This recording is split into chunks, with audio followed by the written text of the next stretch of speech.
आज हम लोग बात करेंगे सूचना प्रौद्योगिकी अधिनियम के बारे में। ठीक है, तो इसके बारे में सबसे पहले इसकी डेट याद कर लेते हैं कि ये अधिनियमित कब हुआ, लागू कब हुआ। ठीक है, तो इसमें जो है हम लोग जो है जो ट्रिक्स हैं उनको हम लोग मतलब लैपटॉप या फ़ोन से रिलेट करेंगे और बचपन से रिलेट करेंगे। तो सब लोग बताइए कि जो है आप जो अधिनियमित करने की तारीख है इसको याद करेंगे। तो सबसे पहले बताइए, जो आप छोटे थे तो आप सबसे ज़्यादा फ़ोन कब चला पाते थे? कब चला पाते थे? गर्मियों की छुट्टी में चला पाते थे कि नहीं चला पाते थे? ठीक, तो यहाँ से बस इसको जून याद कर लेना, बाकी की बाकी चीज़ें जो है ट्रिक से याद हो जाएंगी। मतलब जून, गर्मियों की छुट्टी में हम लोग सबसे ज़्यादा फ़ोन चला पाते थे, तभी बहुत ज़्यादा हमको फ़ोन मिलता था। तो इसके बाद हम लोग जो है बाकी चीज़ें याद करेंगे जो अल्फ़ाबेट होते हैं उनके नंबर से, जैसे आई और टी लिखा है। ठीक है, आई का नंबर होता है 9 और टी का नंबर होता है 20। ठीक, आईटी एक्ट है ना, तो आई का नंबर 9 और टी का नंबर 20। तो इससे याद करेंगे, देखो 20 को बना लो 2000 और आई तो 9 है ही। तो अधिनियमित करने की तारीख हमको याद हो गई 9 जून सन 2000। ठीक, अब इसके बाद देखो भाई, ऊपर हमने ये अल्फ़ाबेट के नंबर लिख लिए, उसके नीचे अगर जो है जो आईटी है इसको भी हमको गिनती के तरीके से लिखना पड़े। देखो आई तो हमेशा जो है कीबोर्ड देखो या कहीं भी देखो आई लिखोगे तो वो वन की तरह ही हमेशा लिखा जाता है। लेकिन टी को हम लोग अगर कुछ जो है गिनती के तरीके से लिखें तो एक ही अक्षर बनता है, वो टी 17 मतलब 7 की तरह के 7 की तरह से ही हम लोग इसको लिख सकते हैं। तो अच्छा भाई, हम लोग ये अगर अधिनियमित करने की तारीख हो गई और इसी से अगर हमको लागू करने की तारीख बनानी पड़े तो लागू बनाने की तारीख इसको बना दो, लो 17 हो गया। फिर महीना यार कहाँ से लाएं? तो महीना हम लोगों ने मुंह उठा के देखा, यार ऊपर तो अंडा सा दिख रहा है, अंडा सा दिख रहा है, तो कह रहा है ये ओ से ही महीना बना दो, अक्टूबर बना दो। और यहाँ से हम लोग 2000 तो लिए ही बैठे थे, तो ये हो गया 2000। ऐसे जो है देखोगे आईटी को जैसे देखोगे 17 ही दिखेगा, और टी का नंबर याद करोगे ये हो गया ओ अक्टूबर, और आगे पूरा का पूरा टी का नंबर 2000। ये हो गया लागू करने की तारीख। ठीक, अब आगे बढ़ोगे, कहोगे भाई चलो तारीख तो याद करा दी, अब इसका अध्याय कैसे याद करो? देखो अध्याय अगर देखो तो अध्याय मतलब अगर इसको ऐसे लिखो ना, इसको जैसे जैसे नहीं होता इंग्लिश में ही ऐसे करके ऐसे करोगे तो लिखोगे, मतलब वैसे तो चैप्टर होता है ऐसे, तो ए से चालू होता है। तो आईटी एक्ट होता है ना, टोटल आईटी एक्ट। तो हम लोगों ने आईटी की सारी बधिया बैठा दी, अब ट्रिक आगे बढ़ेगी एक्ट पे ही तो जाएगी। तो ये ए का नंबर होता है 3, सी का नंबर होता है, अरे ए का नंबर होता है 1 और सी का नंबर होता है 3। तो क्या निकल के आएगा? कहोगे भाई ए से अध्याय, तो साला जो है यहाँ पे जो है हम लोग अध्याय बना देते हैं 13, हटाओ 13 बना दिया। अब कहते भाई एक्ट को भी हम लोगों ने हिला डाला, अब एक्ट को भी हिला डाला, अब फिर भाई धारा और अनुसूची कहाँ से लाएं? तो कहोगे चलो फिर से हम लोग आईटी के पास वापस चलते हैं। ठीक, तो आईटी अब कह रहे हैं 9 तो हमने ले लिया था भाई, 9 यहाँ 9 तारीख ले ली, अब फिर से तो 9 तो लेंगे नहीं, तो अब धारा कितनी बनाए? कहेंगे आगे और पीछे को उठा लो, आगे और पीछे को उठाए लो, धारा बनाई दो। कहा धारा बन गई 90। और बताओ बताओ एक बचा अक्षर, मतलब एक अंक बचा, कहा एक अंक बचा, चलो इसको फिर अनुसूची बना दो, ले वो अनुसूची बना दिया। तो यहाँ से अगर आप इसको बार बार देखो तो इसी में आईटी एक्ट में ही तारीख, धारा, अनुसूची, अध्याय सब मिले जाएगा, और आप जैसे आईटी को देखेंगे इनके नंबर को याद करेंगे सब याद आ जाएगा। ठीक है, मैं सोचता हूँ कि आपको याद हो गया होगा। अब आगे बढ़ते हैं अपनी धनाधन ट्रिक्स के साथ। अब यहाँ पे आता है जैसे धारा एक, इसमें तो सबको कोई दिक्कत नहीं होती है, धारा एक सब लोग याद कर लेते हैं, संक्षिप्त नाम, विस्तार एवं लागू। ठीक है, नाम तो आईटी एक्ट हो गया, विस्तार संपूर्ण भारत में, लागू लागू है होता है संपूर्ण भारत में भी। और जैसे कोई भारत के बाहर व्यक्ति बैठा है और वो वहाँ से अपने बैठ के डिवाइस से जो है भारत में जो है मतलब कुछ फ्रॉड कर रहा है, तो जो भारत के बाहर बैठा हुआ आदमी है इस पे भी ये जो है कानून लागू होगा। ये लिखा है अधिनियम भारत से बाहर किसी व्यक्ति द्वारा किए गए अपराध पर भी लागू होगा। बस ठीक, इसमें इतनी ही नई बात थी। अब आता है धारा 2। धारा 2 में होती हैं परिभाषाएं। इसके अंतर्गत अब हम लोग जो है याद करेंगे जो इम्पोर्टेंट है। ठीक है, बाकी तो बहुत ज़्यादा 90 धाराएं याद ही नहीं हो सकती। तो भाई 2D में आ गया।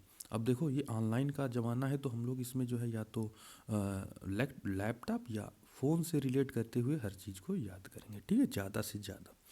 तो अब बात बताइए, जैसे 2D, देखो 2D, डी का जो है नंबर कितना होता है, 4। रीजनिंग तो सभी ने पढ़ी होगी अगर एसआई की तैयारी कर रहे हैं, धनाधन। तो डी से भाई आप बताएंगे डी का नंबर होता है 4। अब बताओ, अगर आपको जो है 4 लेटर दिए जाएं तो आप 4 लेटर में क्या कर पाते हैं? 4 लेटर में हम भाई, ये लो, 4 लेटर में होता है साइन ही होता है एक तरीके से।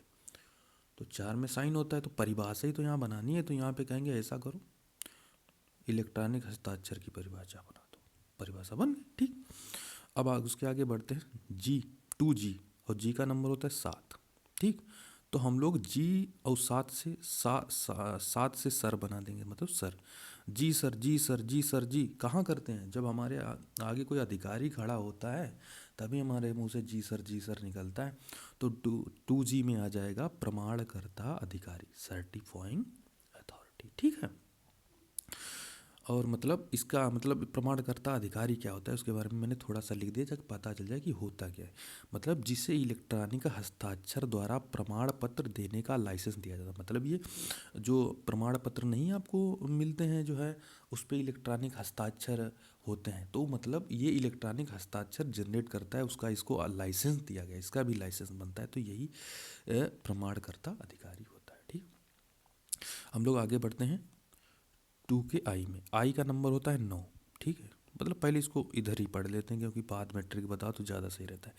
2I में होता है कंप्यूटर की परिभाषा। तो इसको हम लोग कैसे याद करेंगे भाई? देखो, हम लोगों को कोई भी चीज़ ना पता हो, हम लोग तुरंत जो है अपने सिस्टम पे तुरंत टाइप करते हैं और उसको पता चल जाता है। वो कहता है हाँ हमको ये भी पता था, लो तुमको मैंने बता दिया। तो इसको हम लोग कैसे करेंगे? आई का नंबर होता है 9। आई नो मतलब मैं जानता हूँ, सब जानता हूँ। I know, I know, I know, कौन जानता है? सब, आपका सिस्टम ही तो सब जानता है। मतलब कंप्यूटर की परिभाषा आई 2I में रखी गई है, वही तो कहता है I know, I know, I know, ठीक है। मुझे लगता है ये भी आपको याद हो गया होगा। उसके बाद आता है 2J। जे का नंबर होता है 10, ठीक है। 10 होता है कि नहीं? और ये देखो 10, जो दसों मतलब कंप्यूटर नेटवर्क की परिभाषा, पहले परिभाषा पढ़ते हैं ना भाई, उसके बाद ट्रिक याद होती है, पहले परिभाषा ही नहीं पढ़ने। कंप्यूटर नेटवर्क की परिभाषा देखो, ये नेटवर्क, नेटवर्क जो दसों दिशाओं में फैला हो। मतलब आप अगर यहाँ खड़े हैं, ठीक, आप यहाँ चले जाएं तो भी आपके फ़ोन में नेटवर्क आ रहा है, यहाँ है तो वो नहीं। मतलब यार आप सोचते हैं कि मैं कहीं भी जाता हूँ हर जगह नेटवर्क, हर जगह नेटवर्क। मतलब दसों की दसों दिशाओं में जो फैला है वो होता है नेटवर्क। तो कंप्यूटर नेटवर्क की परिभाषा इसमें रख दी गई, इसको बहुत अच्छे से याद कर लेंगे। तो भाई इसमें जो है बता दिया गया कि भाई कंप्यूटर नेटवर्क आखिर होता क्या, नीचे हम लोग थोड़ा सा पढ़ते हैं। जहाँ दो या दो से अधिक डिवाइस जो है आपस में जुड़ी रहती हैं, मतलब कैसे जुड़ती हैं, उसी को कंप्यूटर नेटवर्क कहते हैं। भाई सैटेलाइट से जुड़ती हैं, या तो वायर से या वायरलेस माध्यम से, और या कंप्यूटर का कम्युनिकेशन मीडिया से जो है आपस में डिवाइसेस जुड़ती हैं, उसी को कंप्यूटर नेटवर्क कहते हैं। हम लोग आगे बढ़ते हैं, ठीक है। हम यहाँ तक मुझे लगता है आपको याद हो गया होगा, अगर नहीं याद है एक बार फिर से देखना, दिमाग में छप जाएगा। 2 के का नंबर होता है 11, भाई 11। अब ये बताओ, इसमें 2 का मतलब के में रखा गया है कंप्यूटर रिसोर्सेज या संसाधन की परिभाषा। संसाधन, रिसोर्स, रिसोर्स। तो इसका मतलब के का नंबर होता है 11। तो ये बताओ, कहेंगे एक यहाँ रखा है, एक यहाँ रखा है, एक यहाँ रखा है, मतलब ऐसे नहीं एक यहाँ रखा है, एक यहाँ रखा, एक यहाँ रखा, एक यहाँ रखा। भाई ये सब क्या है? ये आपके रिसोर्सेज ही तो हैं, ये आपके रिसोर्सेज ही तो हैं। एक यहाँ रखा है, एक यहाँ रखा है, एक यहाँ रखा है, एक यहाँ रखा, मतलब एक एक करके हम लोग, मतलब जिसने एक एक, ये नहीं करते हैं डैश डैश लगा के एक डैश एक डैश, ऐसे तो नहीं करते हैं हम। जहाँ भी यूज करते हैं एक एक, इतना ही शब्द यूज करते हैं। तो एक एक यहाँ रखा, एक यहाँ रखा, मतलब 2 के 11 में आता है कंप्यूटर रिसोर्सेज की परिभाषा। और कंप्यूटर रिसोर्स क्या हो सकते हैं? कंप्यूटर आपका है, कंप्यूटर सिस्टम है, कंप्यूटर नेटवर्क, डेटा, डेटाबेस और सॉफ्टवेयर, ये आपके कंप्यूटर रिसोर्सेज की परिभाषा के अंतर्गत आते हैं। उसके बाद आता है धारा 2H में ए, ठीक। तो इसमें क्या कहा गया है? साइबर कैफे की परिभाषा। साइबर कैफे वही नहीं होता है जो लोग जैसे भाई कुछ रुपए लेके हम लोगों को इंटरनेट प्रोवाइड कराते हैं, मतलब एज ए बिजनेस वो जो है इंटरनेट प्रोवाइड कराते हैं, उसी को साइबर कैफ़े बोला गया है। तो इसको हम अब याद कैसे करें भाई? साइबर कैफ़े हम लोग अब तो नहीं इतना, मतलब नहीं तो पहले गेम वेम खेलने के लिए बहुत फेमस होता था हमारे यहाँ। तो उसमें कैफ़े में क्या होता था, ऐसे देखो, ऐसे जो है सीट बनी होती थी, एक जो है डेस्कटॉप यहाँ रखा होता था, आप यहाँ अपना बैठ के चलाइए, और एक इधर रखा होता था, आप यहाँ अपना बैठ के चलाइए, और नेट वहाँ आपको फ्री मिलता था। ठीक है, जैसे आप आजकल लाइब्रेरी हो गई। तो सीटें कैसे बनी होती हैं, देखो एच के आकार की जो होती हैं, मतलब आप यहाँ बैठे हैं, एक यहाँ बैठा है लेकिन बीच में है। तो ये टू का एच है। तो ये भाई एच क्या बना रहा है, एच आपको बता रहा है ये सीट है साइबर कैफ़े की, आप यहाँ नेट चलाइए, आप यहाँ नेट चलाइए। तो भाई उसी तरीके से आप याद करिए, एच जैसे देखोगे, अरे हम तो यहाँ बैठ के चलाएंगे, एक यहाँ चलाएगा, मतलब साइबर कैफ़े की परिभाषा इसमें तो रखी गई। वाओ, ठीक है। टू के एच में, ए में साइबर कैफ़े की परिभाषा। उसके बाद आता है टू टी। टू टी में आता है इलेक्ट्रॉनिक रिकॉर्ड्स, अभिलेख की परिभाषा। तो ये तो भाई ऑनलाइन हो गया, लेकिन अगर हम लोग ऑफलाइन देखें, कोई भी कार्यालय होता है तो वहाँ सबसे ज़्यादा फटे पुराने टूटे फूटे अगर कोई होते हैं तो अभिलेख ही रखे होते हैं, रद्दी हालत में, मतलब टूटे फाटे सब जो है कागज़ जो है रखे होते हैं। तो उसी में कहेंगे यार टू टी मतलब टूटे फूटे क्या होते हैं, दस्तावेज। टूटे फूटे दस्तावेज होते हैं। तो यार लेकिन यहाँ तो भाई ऑनलाइन मामला चल रहा है, तो अब क्या किया जाए? तो ऑनलाइन वाली परिभाषा बना दो, टूटे में क्या है। तो इसमें कहेंगे इलेक्ट्रॉनिक रिकॉर्ड्स या इलेक्ट्रॉनिक अभिलेख की परिभाषा। मुझे तो लग रहा है आपको याद हो रहा होगा जहाँ तक। ठीक है, अब उसके बाद आगे बढ़ते हैं। टू जेड का जी, मतलब जेड को भी जी पढ़ते हैं लोग ना। तो इसमें जो है आता है उपयोगकर्ता या सब्सक्राइबर की परिभाषा। अब सब्सक्राइबर कैसे याद करेंगे भाई? बहुत यार, बहुत दिक्कत वाली बात है। तो अब क्या करेंगे? तो भाई जो जी अब मतलब ऐसे याद करिए, जैसे मेरा एक यूट्यूब चैनल है और मुझे सबसे करवाना है सब्सक्राइब, कि यार सब्सक्राइब कर दो। तो उसमें क्या, सबसे पहले उपयोगकर्ता कौन, मतलब जीजी मेरी सब्सक्राइबर होंगी सबसे पहले। कैसे?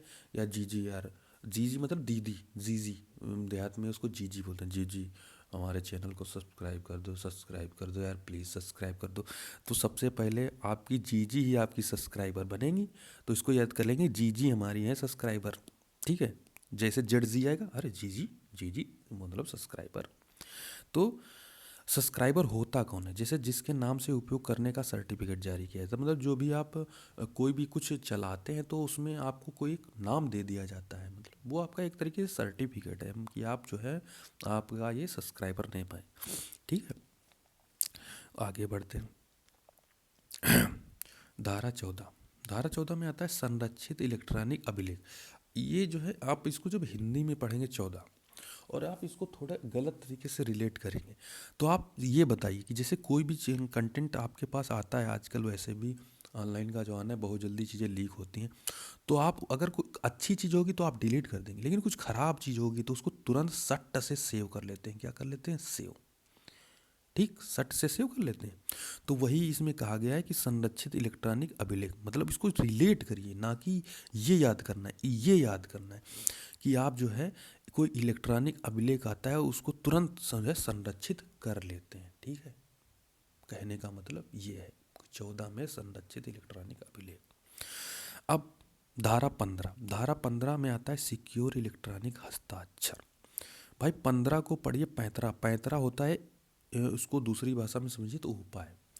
तो भाई जब बचपन था तो सबसे ज़्यादा पैंतरा हम लोगों ने किस चीज़ में लगाया? सबसे पहले हम लोगों ने अपने साइन सीखने में, कि भाई हम ऐसे ऐसे साइन करेंगे, कोई ऐसे करेगा, यार ये भी नहीं अच्छा लगा, ये भी नहीं अच्छा लगा, अब हम लोग कैसे करेंगे? ऐसे करेंगे साइन। तो भाई यार बहुत ज़्यादा पैंतरा लगे हमको साइन सीखने में, तब भी जाके आज भी हमारे साइन नहीं बन पाए। समझ गए? तो वो कहते हैं भाई 15 मतलब पैंतरा किस चीज़ में आपने लगाया? यार साइन सीखने में हमने बहुत पैंतरा लगाया लेकिन फिर भी नहीं बना पाए। तो इसमें क्या आता है? हस्ताक्षर, सिक्योर इलेक्ट्रॉनिक हस्ताक्षर 15 में आता है। ठीक है, अब भाई धारा 17, नियंत्रक एवं अन्य अधिकारियों की नियुक्ति। नियंत्रक मतलब कंट्रोलर, इसको जो है कहते हैं। तो ये जो है इनकी नियुक्ति जो है केंद्र सरकार के द्वारा की जाती है। और जो ये नियंत्रक होता है ये सर्टिफाइंग अथॉरिटी को नियंत्रित करता है, मतलब सर्टिफाइंग अथॉरिटी के भी ऊपर होता है। ठीक है, तो इसको याद कैसे करेंगे? देखो भाई, एक नियंत्रक था और नियंत्रक के साथ अन्य अधिकारियों की भी नियुक्ति कर दी गई। मतलब साथ साथ ही तो रहने के लिए की गई, साथ साथ ही रहने के लिए तो की गई। तो ये लिखा है एक और साथ, एक और साथ। ठीक भाई, अकेले रहता था लेकिन अब अकेले नहीं रह पा रहा है, तो एक साथ रहने के लिए नियंत्रक तो मतलब था ही, उसके साथ अन्य अधिकारियों भी लगा दिया, यार तुम लोग एक साथ रहो। और एक साथ रहेगा तो एक साथ जो है रहने के लिए उनकी जो है नियुक्त कर दी केंद्र सरकार में। तो इसमें कौन भाई, ये तो मतलब एक तरीके से चैप्टर पढ़ा है, तो इसमें क्या साथ रहेगा? कोई नियंत्रक होगा और अन्य अधिकारी वही तो साथ रहेंगे। तो इसमें यही रखा कि एक साथ रहने के लिए इन लोगों की नियुक्ति कर दी गई। और भाई जब एक साथ रहेंगे, भाई ये अधिकारी गण हैं, खेल खिलौना तो है नहीं, एक साथ रहेंगे तो कुछ काम ही तो करेंगे। तो तुरंत इनका काम अगले में रख दिया गया, तुम लोग काम क्या कर रहे हो, हैं काम क्या कर रहे हो? तो इसमें नियंत्रक के कार्यों को रख दिया गया कि नियंत्रक के कार्य, धारा 18 में 17 के बाद तुरंत हम लोग 18 पे आ गए और नियंत्रक के कार्य हम लोग याद कर लिया। ठीक है, उसके बाद आता है धारा 19। धारा 19 में आता है विदेशी प्रमाणकर्ता अथवा प्राधिकारी को मान्यता, मतलब जो हमारी जो है विदेशी जो है सर्टिफाइंग अथॉरिटी होती है उसको मान्यता दी गई है। और ये विदेशी व्यक्ति को सरकार सरकार सरकार की परमिशन से लाइसेंस मिलता है। ठीक है, और प्रमाण पत्र के लिए, लेकिन प्रमाण पत्र के लिए मान्यता जो है नियंत्रक ही देता है। ठीक है, इसके बाद हम लोग आगे बढ़ते हैं तुरंत, जल्दी बल्दी, ज़्यादा नहीं बचा है। धारा 32, लाइसेंस का प्रदर्शन या दिखाया जाना अनिवार्य, मतलब आप ऐसी जगह पे, अगर आप सर्टिफिकेट अथॉरिटी है, आप अपना लाइसेंस ऐसी जगह पे रखेंगे कि वो आसानी से सबको दिख सके, छुपा के नहीं रख सकते। तो इसको याद कैसे करेंगे भाई? 32 भाई, जब किसी को मतलब मारो या हंसाओ तो सबसे पहले क्या दिखती है? 32।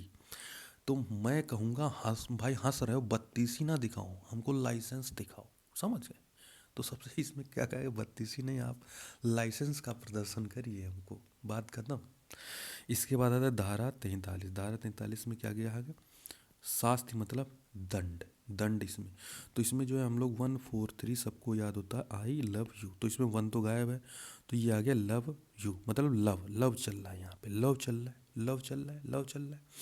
तो इसमें कहा गया है लव में भी हर्जाना हमको भरना पड़ सकता है। कैसे भरना पड़ सकता है? जैसे भाई आप लव बर्ड्स थे और आपने उसके कंप्यूटर को नुकसान पहुंचा दिया, कंप्यूटर तोड़ डाला या कुछ भी कर डाला, मतलब नुकसान पहुंचा, तो आपको ये नहीं कि भाई लव में थे तो आपको हर्जाना नहीं भरना, हर्जाना भरना पड़ेगा। तो इसमें धारा 43 में कहा गया है पेनाल्टी, मतलब दंड आपको मिले, मतलब हर्जाना भरना पड़ेगा अगर आप किसी के कंप्यूटर को नुकसान पहुंचाते हैं।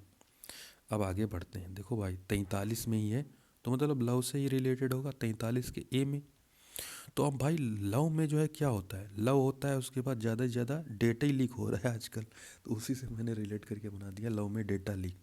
मतलब डेटा रखने में असफल है तब भी हर्जाना बढ़ेगा, लेकिन यहाँ पे कंपनी की बात हो गई भाई, ये तो डिफिनीसन है, तो इसमें ये तो नहीं है कि आदमी को रख देंगे। तो 43 है, मतलब कंपनी अगर डेटा सुरक्षित रखने में असफल है, मतलब डेटा लीक हो रहा है, तो उसमें भी कंपनी को हर्जाना भरना पड़ेगा। ठीक है, आगे बढ़ते हैं।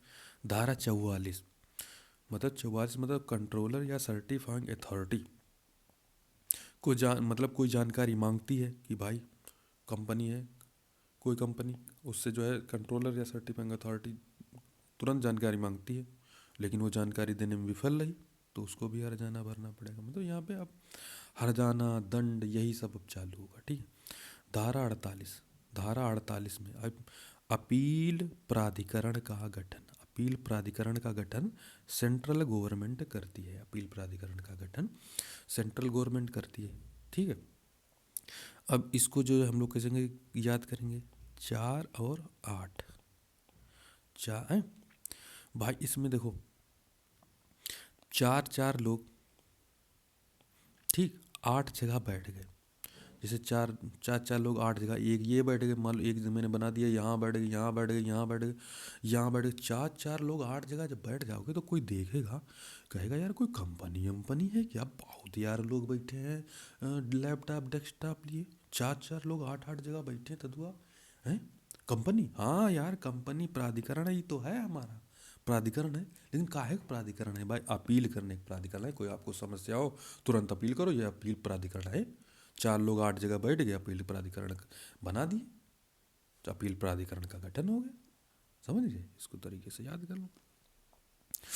उसके बाद आगे बढ़ते हैं, धारा 57 57 में आता है अपील प्राधिकरण में अपील करने की प्रक्रिया, मतलब प्रक्रिया के बारे में इसको जो है बताया गया है। ठीक, तो इसमें हम लोग जो है कैसे, मतलब इसमें पहले ये भी पढ़ लेते हैं, जैसे कंट्रोलर या सर्टिफाइंग अथॉरिटी का आदेश की तारीख से 45 दिन के भीतर आप अपील कर सकते हैं, मतलब उनको अगर कोई आदेश पारित होता है उस तारीख से आप 45 दिन तक बिल्कुल जो है अपील कर सकते हैं। इसको याद कैसे करेंगे, देखो इसको बोलते हैं हिंदी में 57 57 57, मतलब 57, कोई आपको सतावई सतावई मतलब सताए रहो है, कोई आपको सता रहा है तो आप उसकी शिकायत ही करेंगे, अपील ही तो करेंगे कहीं ना कहीं। तो अगर आपको मतलब कोई सता रहा है तो आप अपील कर दीजिए 45 दिन के भीतर। उसी के बारे में इसमें बात की गई कि अपील प्राधिकरण में अपील करने की प्रक्रिया है, आप कोई आपको सतावन रहा है तो आप अपील प्राधिकरण में अपील करने की इसके तहत प्रक्रिया है, आप जाइए और 45 दिन के भीतर दंड से अपील करके आइए। उसके बाद आता है धारा 58 में अपील प्राधिकरण की शक्तियाँ और उसके कार्य, मतलब इसमें ये बताया गया कि जैसा अपराध होगा उसके बराबर ही आपको दंड दे दिया जाएगा। और अब इसके आगे की जो धाराएं हैं उसमें जो है दंड को ही मेन मान कर आप उसको रटेंगे, याद करेंगे, कुछ भी करेंगे याद करेंगे। तो धारा 65 मतलब कहीं ना कहीं हम लोग बैठ रहे हैं, बैठ मतलब घुस रहे हैं, अब घुस रहे हैं मतलब कोई सिस्टम का पासवर्ड के साथ छेड़खानी कर रहे हैं। तो इसमें कहा गया 65 कंप्यूटर के सोर्स कोड या पासवर्ड के साथ छेड़खानी करना अपराध है, और ऐसा अपराध करने पे आपको 3 साल जेल और 2 लाख तक का फाइन लगेगा और आप जेल जाएंगे। ठीक है, अब आगे बढ़ते हैं। धारा 66, यदि कोई बेईमानी से कंप्यूटर सिस्टम को नुकसान पहुंचाता है, मतलब एक तरीके से हैकिंग करता है, तो इसमें भाई हैकिंग में तो तगड़ा यार जुर्माना लगा यार, जेल भी तगड़ी लगाऊं तभी तो मज़ा आएगा। है काहे भाई किसी का सिस्टम नुकसान पहुंचा रहा है, तो इसको 3 साल की जेल और 5 लाख रुपया जुर्माना, ठीक लगा दिया, हाँ ठीक लगा दिया भाई। तो इसको याद कैसे करेंगे, भाई कोई सिस्टम छेड़ा जा रहा है, छः से मतलब छेड़ा, फिर छेड़ा जा रहा है, मतलब बार बार अगर आपको जो है फ़ोन हैंग हो रहा है या सिस्टम हैंग हो रहा है, बार बार कोई छेड़ रहा है बाहर से, मतलब आपका सिस्टम हैंग हो रहा है, तो मतलब आपका सिस्टम को कोई नुकसान पहुंचा रहा है, तुरंत जान जाना।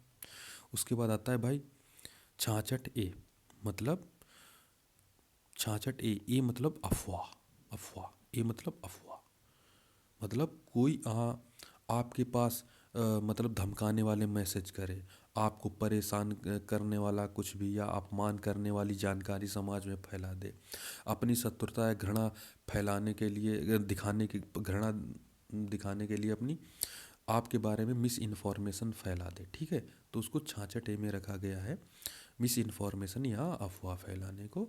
और वो क्या होती है, धमकाने वाले मैसेज या कोई फ़ोटो वायरल कर देना या कुछ भी मतलब ऐसा जिससे आपको क्षति पहुंचे, तो उसको इसमें रखा गया धारा 66A में। और इसके तहत भी जो है 3 साल की जेल, 3 साल की जेल और फाइन भी आपको लग सकता है। उसके बाद हम लोग आगे बढ़ते हैं 66B, बी माने हम लोग हर बी को हबीबी ही रखते हैं, मतलब हबीबी के पास से आपने, भाई देखो दुबई में इस समय लोग बहुत आईफोन मिलते हैं, बहुत सस्ते सस्ते मिलते हैं, तो मैं भी सोचता हूँ कि यार चोरी वोरी का मिलता है क्या माल, तो वही इसमें हबीबी के पास से लाए हैं डिवाइस, और ये भी जान रहे हैं कि वो चोरी का है, मतलब ये जानते हुए डिवाइस चोरी का है फिर भी ले लेना, मतलब आप जान रहे थे हबीबी जो है इतना सस्ता फ़ोन कहाँ से बेच रहा है, चुरा ही रहा होगा, चोरी का डिवाइस है आप फिर भी ले, तो आपको 5 साल की जेल और 1 लाख रुपए तक का जुर्माना लगेगा। तब पता चलेगा कि आप जो है डिवाइस डिवाइस महंगी थी कि जुर्माना और जेल महंगा था, समझ गए। उसके बाद आता 66C, मतलब सी मतलब चोरी, सी मतलब चोरी। और ऑनलाइन ज़माने में चोरी आप किसकी करते हैं? किसी के साइन चुरा लेते हैं, और किसी का जो है मतलब पासवर्ड यूज करके जो है एंट्री मार जाते हैं किसी चीज़ में। तो मतलब आइडेंटिटी आप चोरी कर रहे हैं, और आइडेंटिटी आप चोरी कर रहे हैं तो उसमें भी भाई आइडेंटिटी चोरी कर रहा है, इतना छोटा तो अपराध नहीं है। तो इसमें भी 3 साल की जेल और 1 लाख रुपए तक का जुर्माना। ये आपको जेल और जुर्माना रटना है बिल्कुल, इसमें गिनती के ऊपर तो कोई ट्रिक बनेगी नहीं। हाँ ये है कि चोरी वाला मामला है तो इसमें हाँ, जो है इसको इससे रिलेट करके आप अपना याद करना। अब इसके बाद आता है धारा 66 ई, ये मतलब एकांत। देखो एकांत, इसको इंग्लिश में याद करेंगे तो वैसे हमने लिख दिया एकांत। किसी की एकांतता का उल्लंघन कर रहे हो, मतलब किसी की प्राइवेसी को आप भंग कर रहे हो, और प्राइवेसी को भंग कर रहे हो, इससे ज़्यादा सीरियस मैटर कुछ है ही नहीं। ठीक है, तो इसमें जो है इसमें इसको डिफिनीशन में क्या रखा गया कि यदि किसी की मर्जी के खिलाफ आप उसके गुप्तांग, जन्नेंद्रिय, स्तन या हिप्स आदि की फोटो या वीडियो बनाकर उसको मतलब पब्लिक कर दे रहे हो या किसी को भेज रहे हो, तो आपको जो है दंड मिलेगा 3 साल की जेल और 2 लाख रुपए तक का जुर्माना। ठीक है, और ये बहुत गलत चीज़ होती है, इससे सब लोग बच के रहिए। उसके बाद आता है 66F, मतलब साइबर टेररिज्म, मतलब समझ टेररिज्म के लिए दंड। सीधे देखिए इसमें क्या है, देश की सुरक्षा को खतरा पहुंचा, या देश के प्रभुत्व को खतरा पहुंच रहा है, देश के लोगों को मतलब जान को खतरे में डाल रहे हो, तो ये फ्रॉड है। एफ से फ्रॉड, और वो फ्रॉड छोटा मोटा नहीं, मतलब टेररिज्म लेवल का फ्रॉड है। तो उसमें आपको जो है दंड मिलेगा सीधे आजीवन कारावास। इसमें तो छोड़ना मिनिमम फांसी दे देनी चाहिए। उसके बाद आता है 67, मतलब अश्लील सामग्री को इलेक्ट्रॉनिक रूप में प्रकाशित करना या भेजना, मतलब पब्लिक करना या किसी को भेजना। ये मतलब अश्लील सामग्री क्या, जो मतलब कामोत्तेजना बढ़ाने वाली सामग्री होती है, वो गलत टाइप की चीज़ें, तो उसको उसमें जो है बहुत बढ़िया दंड रखा गया है। पहले हम लोग इसको याद कर लेंगे। याद कैसे करेंगे भाई, इसको बोलते हैं 67, मतलब सर, इसको बोलो सर से, और 60 मतलब 60। सर से 60 लोगों के पास आप भेज देते हो, कुछ ढंग की चीज़ तो भेजते नहीं हो, भेजोगे उल्टा ही सीधा।